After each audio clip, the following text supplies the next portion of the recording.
బులెటిన్ల ముందుగా హెడ్లైన్స్. తెలంగాణ భవన్లో బీఆర్ఎస్ నేతల విలేకరుల సమావేశం.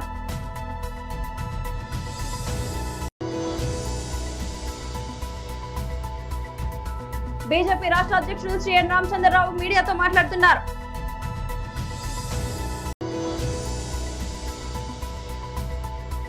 మాజీ మంత్రి సాకే శైలజనాథ్ ప్రెస్ మీట్.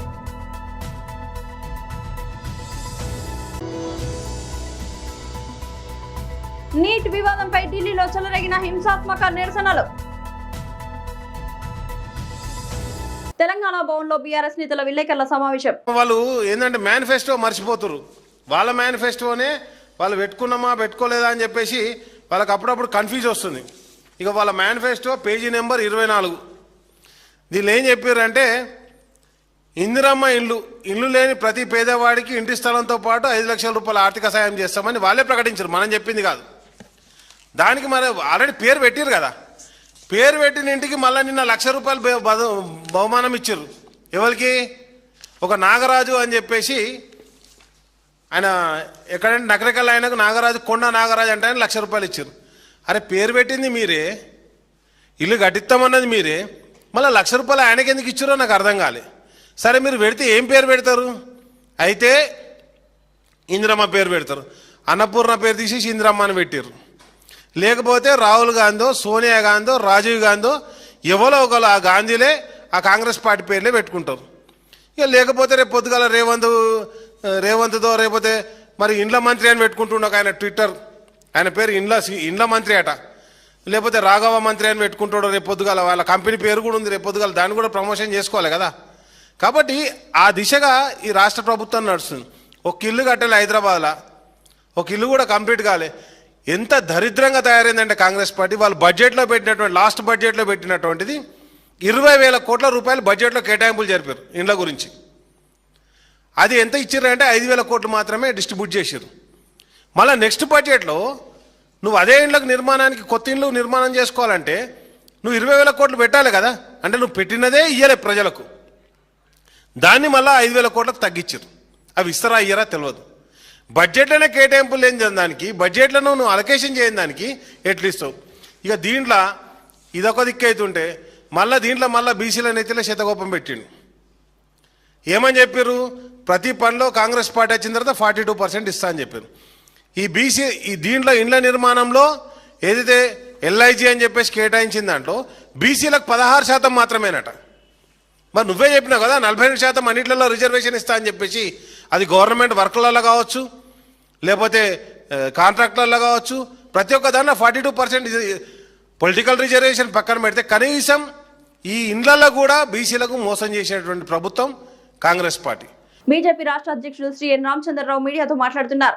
మిత్రులారా, ప్రభుత్వము హైదరాబాద్ నగరంలో క్యూర్, అది క్యూరా పేనా తర్వాత తెలుస్తుంది అందరికీ. క్యూర్ అనే పేరైతే పెట్టిండ్రు. క్యూర్ అంటే ఒకటి నయం చేయడానికి క్యూర్. కానీ ఈ చట్టం చూసిన తర్వాత బిల్లు ఇప్పుడు వచ్చింది. దీంట్లో 319 ప్రొవిజన్స్ ఉన్నాయి, 42 చాప్టర్స్ ఉన్నాయి దీంట్లో. అయితే ఈ యొక్క క్యూర్ ఏదైతే GHMCని వీళ్ళు రీప్లేస్ చేస్తారు, యాక్ట్ని, చట్టాన్ని. 1955 చట్టంలో మార్పులు తీసుకురావాలి. ప్రజల అవసరాలతో పాటు మార్పితే తప్పేం లేదు, మాకు అటువంటి అభ్యంతరం ఏం లేదు. అయితే ఈ క్యూర్ పేరు మీద వీళ్ళు చేసేటటువంటి అనేక ప్రొవిజన్స్లో దాంట్లో కొన్ని అభ్యంతరాలు ఉన్నాయి. ముఖ్యంగా ట్యాక్సేషన్ సిస్టంలో ఎక్కడ కూడా సైంటిఫిక్ ట్యాక్సేషన్ లేదు. మీరు ఒకవేళ చూస్తే ప్రతి సంవత్సరం 5% ట్యాక్స్ పెరిగేటట్టు అవకాశాలు ఉన్నాయి. ఒకటి. రెండోది, రిజిస్ట్రేషన్ వాల్యుయేషన్ మీద మీకు ట్యాక్స్ ఫిక్స్ చేస్తారని ఒకటి. తర్వాత ఇప్పుడున్న ట్యాక్స్ స్ట్రక్చర్ ఏదైతుందో దాని తర్వాత ఎటువంటి స్ట్రక్చర్ తీసుకుని ఇది మొత్తం యూనిఫార్మిటీ లేకుండా ఒక ట్యాక్స్ దోపిడీ ఉంటుంది. ఈ క్యూర్ ప్రజల్లో లోకల్ బాడీలో ట్యాక్స్ దోపిడీ ఉంటుంది. అదేవిధంగా వాటరు సివరేజు ఈ రెండు కూడా సపరేట్ బోర్డుగా చేసేటటువంటి ప్రయత్నాలు జరుగుతున్నాయి. మరి దాంట్లో కూడా రెండు సపరేట్గా ఇప్పుడైతే కలిపే ట్యాక్స్ కడతా ఉన్నారు. మరి సపరేట్ ట్యాక్సెస్ అవుతాయి. ఎవరు అంటే ప్రజల మీద ఎంత భారం పడుతుందో ఒక్కసారి మనం ఆలోచించాలి. రెండోది ఇక్కడ విషయం ఏంటంటే గతంలో జిహెచ్ఎంసీలో మ్యాండేటరీ ఏంటంటే వార్డ్ మెంబర్స్గా కొంతమంది వాళ్ళు సెలెక్ట్ చేసుకొని లోకల్ కార్పొరేటర్స్ వార్డ్ మెంబర్స్తో పాటు స్థానిక సమస్యలపైన స్థానికంగా ఉన్నటువంటి ఒక పరిపాలనలో భాగంగా ఉంటుండే. ఇది 74th అమెండ్మెంట్ సంబంధించినటువంటి ఒక స్పిరిట్ అది. అంటే పార్టిసిపేషన్, లోకల్ బాడీలో పార్టిసిపేషన్ ఆఫ్ ది పీపుల్. దీంతో అర్బన్ లోకల్ బాడీస్లో వార్డ్ మెంబర్స్ అనేది ఉందో ఇది మ్యాండేటరీ, చట్టంలో మ్యాండేటరీ అది. ఇది దీంట్లో ఎక్కడ కూడా వార్డ్ మెంబర్స్ ఒక అభిప్రాయాలు కానీ ఎక్కడ కానీ లేదు ఇక్కడ. తర్వాత ఎన్నుకోబడ్డటువంటి ఒక ఏవైతే ప్రజాప్రతినిధులు ఉంటారో కార్పొరేటర్స్ కానీ కానీ వాళ్ళకు సంబంధించినటువంటి కూడా దీంట్లో ఎక్కడ కూడా రోల్ ఉంటుంది అనేది ఎక్కడ స్పష్టంగా లేదు. అది మాజీ మంత్రి సాకే శైలజనాథ్ ప్రెస్ మీట్. ఢిల్లీ వీధుల మీద అత్యంత దుర్మార్గమైన దమనకాండను ఎదుర్కొని మరీ ప్రజల గొంతుకను విద్యార్థుల గొంతుకను వినిపిస్తున్నారో మనం అందరం ఆలోచించాల్సిన అవసరం ఉంది. ఇక్కడ స్పష్టంగా వైఎస్ఆర్ కాంగ్రెస్ పార్టీగా ఒక మాట చెప్పాలనుకుంటా ఉన్నాం. విద్యార్థులు యువత చేస్తున్న ఆందోళన అది బాధ్యతాయుతమైన ఆందోళనగా ప్రభుత్వాలు పరిగణించాలి. వాళ్ళ ఆందోళన వెనుకున్న సమస్య, ఆ సమస్యకు పరిష్కారాన్ని చూపించడం అన్నది ప్రభుత్వం యొక్క బాధ్యత. ఇందులో ఎటువంటి హింసకు తావుండడానికి వీల్లేదు. శాంతియుతంగా నిరసన చేయడం అన్నది ప్రజాస్వామ్యబద్ధంగా వచ్చిన హక్కు, లేక నాగరిక సమాజంలో నాగరిక మానవులు చేయాల్సిన పని. విద్యార్థులు, యువకులు, ప్రధానంగా వాటితో పాటు ప్రభుత్వ యంత్రాంగం మరింత బాధ్యతగా సమన్వయం పాటించాల్సిన అవసరం ఉంది. లక్షలాది మంది యొక్క నమ్మకాన్ని వమ్ము చేస్తూ వాళ్ళ యొక్క నెలల కొద్దీ శ్రమ, పరిశ్రమ, అట్లాగే తల్లిదండ్రుల యొక్క కష్టార్జితం, ఈ దేశ భవిష్యత్తు కోసం ఉపయోగపడాల్సిన పిల్లల యొక్క ఆందోళన, ఇవన్నీ కూడా ఆ నీట్ పేపర్ లీక్తోనే ఈ భారతదేశంలో పరీక్షా విధానం ఎంత అన్యాయంగా ఉందో అర్థమైపోతూ ఉంది. ఆంధ్రప్రదేశ్ రాష్ట్రంలో కూడా డిఎస్సి పరీక్షల్లో లీకేజీలు, అక్రమాలు జరిగాయని అనేక వార్తలు, ఆధారాలు పేరు మీద మనకు వచ్చాయి, మనం చూసాం. ఇవన్నీ ఏదో రాజకీయంగా కొట్టేయాల్సిన అవసరం లేదు. ఇది రాజకీయం మాట్లాడతారని ఆ రాజకీయాల వలన ప్రయోజనం పొందే వాళ్ళు మాత్రమే మాట్లాడతారు. నేను ఒక విషయాన్ని చాలా బాధాకరంగా నేను ప్రజలకు అప్పీల్ చేస్తూ ఉన్నాను, అట్లాగే అందరికి కూడా గమనించమని కోరుతా ఉన్నా. విద్యార్థుల పైన అంటే మాకు అన్యాయం జరిగింది, ఈ అన్యాయాన్ని సరిదిద్దండి అని ప్రజాస్వామ్యబద్ధంగా మాట్లాడడానికి ఉంటే, లేక నిరసన కార్యక్రమాన్ని అక్కడ కొనసాగిస్తూ ఉంటే, మనమందరం ఆ దృశ్యాల్ని చూశాం. అత్యంత బాధాకరమైన సన్నివేశాలు. చివరికి మేకులు కొట్టిన లాఠీలతో పిల్లల్ని కొట్టారంటే గుండె తరుక్కుపోతుంది. అట్లాగే చిన్నపిల్లలను చూడకుండా కొట్టిన సంఘటనలు చూస్తూ ఉన్నాం సోషల్ మీడియాలో. అట్లాగే గర్ల్ స్టూడెంట్స్ పట్ల వాళ్ళ యొక్క ప్రవర్తన కూడా చూస్తూ ఉన్నాం. పైగా కొట్టేటప్పుడు అదొక సంతోషకరమైన అంశంలాగా నవ్వుకుంటూ అట్లా కొడుతూ పోవడాన్ని కూడా చూసాం మనం. ఇది కరెక్ట్ కాదని చెప్పాలనుకుంటా ఉన్నాం. భావి భారత పౌరుల పట్ల వాళ్ళు ప్రశ్న అడిగితేనే ఈ విధంగా సమాధానం చెప్తుంది అని అధికార యంత్రాంగం చూపించాలనుకుంటే ప్రజాస్వామ్య భారతదేశంలో అది సహేతుకం కాదు, అది కరెక్ట్ కాదని చెప్పాలనుకుంటా ఉన్నాం.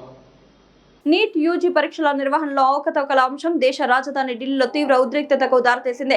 కేంద్ర విద్యాశాఖ మంత్రి ధర్మేంద్ర ప్రధాన్ రాజీనామా చేయాలని డిమాండ్ చేస్తూ సిజేపీ మద్దతుదారులు విద్యార్థులు చేపట్టిన నిరసన హింసాత్మకంగా మారింది. ఈ ఘర్షణలకు సంబంధించిన ఢిల్లీ పోలీసులు నేడు 5 ఎఫ్ఐఆర్లు నమోదు చేశారు. నిన్న జరిగిన ఈ ఆందోళనలో 118 మందికి పైగా పోలీస్ సిబ్బంది గాయపడినట్లు అధికారులు వెల్లడించారు. వివరాల్లోకి వెళ్తే నీట్ పేపర్ లీకేజీ వ్యవహారంలో కేంద్ర ప్రభుత్వ వైఫల్యాన్ని నిరసిస్తూ సిజేపీ కార్యకర్తలు వేలాది మంది విద్యార్థులు సోమవారం జంతర్ మంతర్ నుంచి పార్లమెంట్ వైపు భారీ ర్యాలీగా బయలుదేరారు. ఈ క్రమంలో నిరసనకారులు బారికేడ్లను ఛేదించుకొని ముందుకు వెళ్లేందుకు ప్రయత్నించడంతో పోలీసులు వారిని అడ్డుకున్నారు. దీంతో ఇరు వర్గాల మధ్య తీవ్ర ఘర్షణ చెలరేగింది. ఈ ఘటనలో ఢిల్లీ పోలీసులు కేంద్ర బలగాలకు చెందిన 118 మంది సిబ్బంది గాయపడ్డారు. వీరిలో స్పెషల్ కమిషనర్, జాయింట్ కమిషనర్, అదనపు కమిషనర్, డిప్యూటీ కమిషనర్ వంటి ఉన్నతాధికారులు కూడా ఉన్నట్లు ఢిల్లీ పోలీసులు తమ ఎక్స్ ఖాతాలో తెలిపారు. ఈ హింసాత్మక ఘటనలపై కన్నట్ ప్లేస్, పార్లమెంట్ స్ట్రీట్ పోలీస్ స్టేషన్లతో పాటు ఇతర పరిసర ప్రాంతాల్లో మొత్తం 5 ఎఫ్ఐఆర్లు నమోదు చేసినట్లు పోలీసులు తెలిపారు. హింస జరిగిన ప్రాంతాలను బట్టి మరిన్ని కేసులు నమోదయ్యే అవకాశం ఉందని తెలిపారు. నిందితులను గుర్తించేందుకు 250కి పైగా వీడియోలను పరిశీలిస్తున్నారు. వీటిలో మొబైల్ ఫోన్ రికార్డింగ్లు, CCTV footage, drone camera visuals, పోలీసుల బాడీ వర్న్ కెమెరాలు ఫుటేజ్లు ఉన్నాయి. పటాన్చెరు, సంగారెడ్డి జిల్లా పటాన్చెరులో నూతనంగా నిర్మించిన సూపర్ స్పెషాలిటీ ఆసుపత్రి వెంటనే ప్రారంభించాలని డిమాండ్ చేస్తూ సిపిఎం పార్టీ ఆధ్వర్యంలో ఆసుపత్రి ఎదుట ధర్నా నిర్వహించారు. ఈ సందర్భంగా సిపిఎం జిల్లా కార్యవర్గ సభ్యుడు రాజయ్య మాట్లాడుతూ ఆసుపత్రి నిర్మాణం పూర్తయి దాదాపు సంవత్సరంన్నర గడిచినా ఇప్పటికీ ప్రారంభించకపోవడం దురదృష్టకరమని అన్నారు. 300 కోట్ల వ్యయంతో నిర్మించిన ఈ ఆసుపత్రిలో అవసరమైన వైద్య పరికరాలు, బెడ్లు, ఇతర సౌకర్యాలని సిద్ధంగా ఉన్నప్పటికీ రాజకీయ కారణాలతో ప్రారంభాన్ని జాప్యం చేస్తున్నారని ఆరోపించారు. ప్రభుత్వం వెంటనే ఆసుపత్రిని ప్రారంభించి ప్రజలకు మెరుగైన వైద్య సేవలు అందుబాటులోకి తీసుకురావాలని డిమాండ్ చేశారు. లేని పక్షంలో సిపిఎం ఆధ్వర్యంలో పెద్ద ఎత్తున ఆందోళనలు చేపడతామని హెచ్చరించారు. ఈ కార్యక్రమంలో సిపిఎం సీనియర్ నాయకులు వాజిద్ ఆలీ, పాండురంగారెడ్డి, నాగేశ్వరరావు, పార్టీ కార్యకర్తలు, కార్మికులు పాల్గొన్నారు. సూపర్ స్పెషల్ హాస్పిటల్ వెంటనే ప్రారంభించాలి. సూపర్ స్పెషల్ హాస్పిటల్ ప్రారంభించాలి. పటాన్చెరు సూపర్ స్పెషల్ సిపిఎం జిందాబాద్ జిందాబాద్ జిందాబాద్ సిపిఎం జిందాబాద్ జిందాబాద్ ప్రారంభించాలి. సూపర్ స్పెషల్ హాస్పిటల్ జిందాబాద్ సిపిఎం జిందాబాద్ జిందాబాద్ జిందాబాద్ సిపిఎం తీసుకురావాలి ప్రజల సౌకర్యం కోసం. జిందాబాద్ సిపిఎం ప్రారంభించాలి. సూపర్ స్పెషల్ హాస్పిటల్ జిందాబాద్ సిపిఎం ప్రారంభించాలి. సూపర్ స్పెషల్ హాస్పిటల్ జిందాబాద్ సిపిఎం ప్రజలకి అందుబాటులో తేవాలి సూపర్ స్పెషాలిటీ ఆసుపత్రిని వెంటనే ప్రారంభించాలి. సూపర్ స్పెషల్ హాస్పిటల్ ప్రారంభించాలి. సూపర్ స్పెషల్ హాస్పిటల్ జిందాబాద్ సిపిఎం జిందాబాద్ సిపిఎం ప్రారంభించాలి. Super special hospital super special hospital జిందాబాద్ సిపిఎం జిందాబాద్ సిపిఎం ప్రారంభించాలి. Super special hospital special hospital ప్రారంభించాలి. సూపర్ స్పెషల్ హాస్పిటల్ జిందాబాద్ సిపిఎం జిందాబాద్ సిపిఎం ప్రారంభించాలి. పటాన్చెరులో నిర్మించిన సూపర్ స్పెషాలిటీ ఆసుపత్రిని వెంటనే అందుబాటులోకి తేవాలి. కార్మిక వర్గానికి హాస్పిటల్ వెంటనే. రోడ్డు ప్రమాదాల్లో ప్రాణ నష్టాన్ని తగ్గించడం, ద్విచక్ర వాహనదారుల్లో హెల్మెట్ వినియోగంపై అవగాహన పెంచడం లక్ష్యంగా ఉప్పల్ ట్రాఫిక్ పోలీసులు వినూత్నంగా హెల్మెట్ బ్యాంక్ కార్యక్రమాన్ని ప్రారంభించారు. హెల్మెట్ లేకుండా ప్రయాణించే వాహనదారులకు జరిమానా విధించడమే కాకుండా తాత్కాలికంగా హెల్మెట్ అందించి సురక్షితంగా ప్రయాణించే అవకాశాన్ని కల్పిస్తున్నారు. అనంతరం వారు నిర్ణీత సమయంలో హెల్మెట్లు తిరిగి అప్పగించాల్సి ఉంటుంది. ఈ కార్యక్రమం ద్వారా ప్రజల్లో రోడ్డు భద్రతపై బాధ్యత పెంపొందించడంతో పాటు హెల్మెట్ ధరించడం ప్రతి ద్విచక్ర వాహనదారుడి ప్రాణ రక్షణకు ఎంత ముఖ్యమో తెలియజేస్తున్నారు. ట్రాఫిక్ పోలీసుల శిక్షణ కంటే భద్రతకే ప్రాధాన్యత ఇస్తూ చేపట్టిన ఈ కార్యక్రమానికి ప్రజల నుంచి మంచి స్పందన లభిస్తోంది. సిపి మేడం ఆధ్వర్యంలో ఈ హెల్మెట్ బ్యాంక్ అనే కార్యక్రమాన్ని Uppal police station traffic police station పరిధిలో భాగంగా ఉప్పల్ రింగ్ రోడ్లో హెల్మెట్ బ్యాంక్ అనేది పెట్టినాము. దీంట్లో ఏసీపీ గారు, ఇన్స్పెక్టర్ గారు కూడా పాల్గొన్నారు. దీని కాన్సెప్ట్ ఏంటి అంటే, ఎవరైనా రోడ్డుపైకి వచ్చినప్పుడు కంపల్సరీ హెల్మెట్ అనేది ఉండాలి. కొన్ని అనివార్య పరిస్థితులలో వాళ్ళు మర్చిపోవడం కానీ, అసలు హెల్మెట్ కొనుక్కోకుండా ఉండడం కానీ, ఇట్లాంటి సందర్భాల్లో రోడ్డుపైకి వచ్చినప్పుడు వాళ్ళకి మేము చలాను విధించితే కంటే వాళ్ళకు ఒక హెల్మెట్ ప్రొవైడ్ చేయడమే శ్రేయస్కరం అని మేము భావించినాము. దీనిలో భాగంగా రోడ్డుపైన మేము ఉంటాము, చూస్తాము. ఎవరైనా హెల్మెట్ లేకుండా కనిపిస్తే వాళ్ళకు ప్రప్రథమంగా వాళ్ళని పిలిపించుకొని వాళ్ళ డీటెయిల్స్ కలెక్ట్ చేసుకొని వాళ్ళకి హెల్మెట్ ఇచ్చి వాళ్ళకి చెప్తాము హెల్మెట్ యొక్క ఇంపార్టెన్స్ ఏంది, ఎందుకు హెల్మెట్ ధరించాలని చెప్తాము. ఆ తర్వాత వాళ్ళ ప్రయాణానికి వాళ్ళు ఒకరోజు కానీ ఎప్పుడైనా కానీ ఆ హెల్మెట్ తీసుకొని వెళ్ళొచ్చు. వెళ్ళిన తర్వాత తిరిగి హెల్మెట్ అనేది మళ్ళీ మాకు ఇవ్వాల్సి ఉంటుంది. ఇదే విధంగా ఇచ్చిన తర్వాత మళ్ళీ ఎవరైనా కనిపిస్తే కూడా ఇట్లా రోజు మేము ఒక 50 నుంచి 100 వరకు హెల్మెట్ పెట్టుకొని వీటి పబ్లిక్ అనేది అరువుగా అద్దె లాంటిగా అంటే తాత్కాలికంగా వాళ్ళకు వసతి కల్పిస్తాము. వాళ్ళు ఈ సౌకర్యాన్ని వినియోగించుకొని రోడ్డుపైకి వెళ్ళినప్పుడు సేఫ్గా కంపల్సరీ హెల్మెట్ ధరించి వెళ్ళాలనే లక్ష్యంతో హెల్మెట్ బ్యాంక్ అనేది మేము ప్రారంభించాము. బీజేపీ రాష్ట్ర అధ్యక్షుడు రామచంద్రరావు తన రాజకీయ ఉనికిని చాటుకోవడానికి నిరాధార ఆరోపణలు చేస్తూ ప్రజలను తప్పుదోవ పట్టించే ప్రయత్నం చేస్తున్నారని మంత్రి పొన్నం ప్రభాకర్ ఆరోపించారు. జాతీయ పార్టీ రాష్ట్ర అధ్యక్షుడిగా ఎల్ నీనో కారణంగా ఏర్పడుతున్న ప్రకృతి విపత్తు పరిస్థితులపై కేంద్ర ప్రభుత్వాన్ని నిలదీసి తెలంగాణ ప్రజలను ఆదుకునేందుకు కేంద్రం నుంచి నిధులు తీసుకురావాలి. చేతనైతే రాష్ట్ర ప్రయోజనాల కోసం కేంద్రంపై ఒత్తిడి తెచ్చి నిధులు, ప్రాజెక్టులు తీసుకురావాలని డిమాండ్ చేశారు.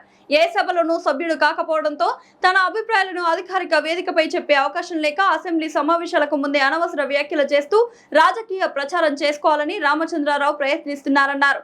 రాష్ట్ర ప్రభుత్వం క్యూర్ చట్టాన్ని అసెంబ్లీలో ప్రవేశపెడుతుంది. అక్కడ అన్ని పార్టీలకు తమ అభిప్రాయాలను వెల్లడించే పూర్తి అవకాశం ఉంటుంది. బీజేపీ తన వైఖరిని తన ఎమ్మెల్యేలు, ఎమ్మెల్సీలు, ప్రజా ప్రతినిధుల ద్వారా సభలో వెల్లడించవచ్చు. ముందుగానే గందరగోళం సృష్టించే ప్రయత్నాలు చేయడం తగదు.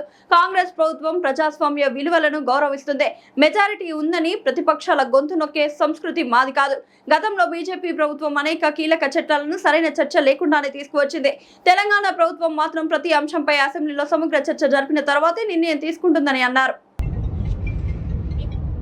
జాతీయ పార్టీ రాష్ట్ర అధ్యక్షుడు రామచంద్రరావు గారిని డిమాండ్ చేస్తా ఉన్నా, మీకు చేతనైతే ఎల్లినో ఏ విపత్తు అయితే రైతాంగాన్ని, తెలంగాణ ప్రజానికానికి ఇబ్బంది పెట్టే పరిస్థితి ఏర్పడ్డదో అదొక జాతీయ విపత్తుగా తీసుకొని కేంద్ర ప్రభుత్వం నుంచి నీకు చేతనైన నిధులు తీసుకొచ్చే ప్రయత్నం చేయి తప్ప ఇక్కడ రాజకీయాల్లో నీ ఉనికిని కాపాడుకోవడానికి మాట్లాడే విధానం చూస్తే ప్రజలకు ఆశ్చర్యం కలుగుతోంది.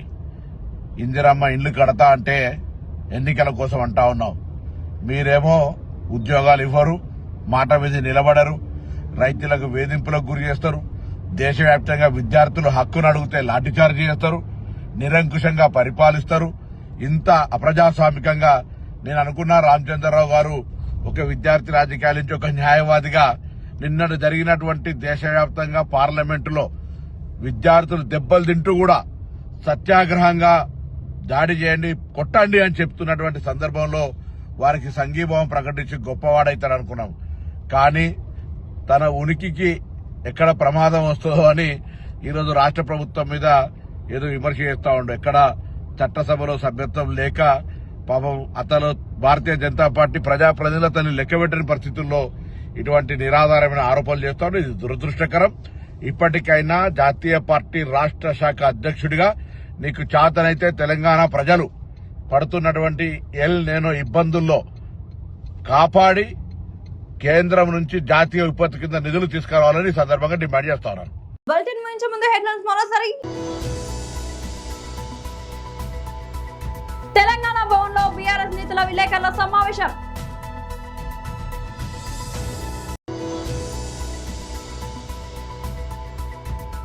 బీజేపీ రాష్ట్ర అధ్యక్షుడు శ్రీ ఎన్ రామచంద్రరావు మీడియాతో మాట్లాడుతున్నారు.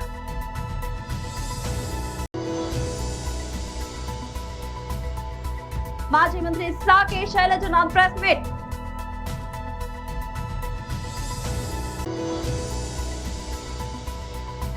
నీట్ వివాదంపై ఢిల్లీలో చెలరేగిన హింసాత్మక నిరసనలు. ఇది వాళ్ళ బులెటిన్ అప్డేట్. మరొక బులెటిన్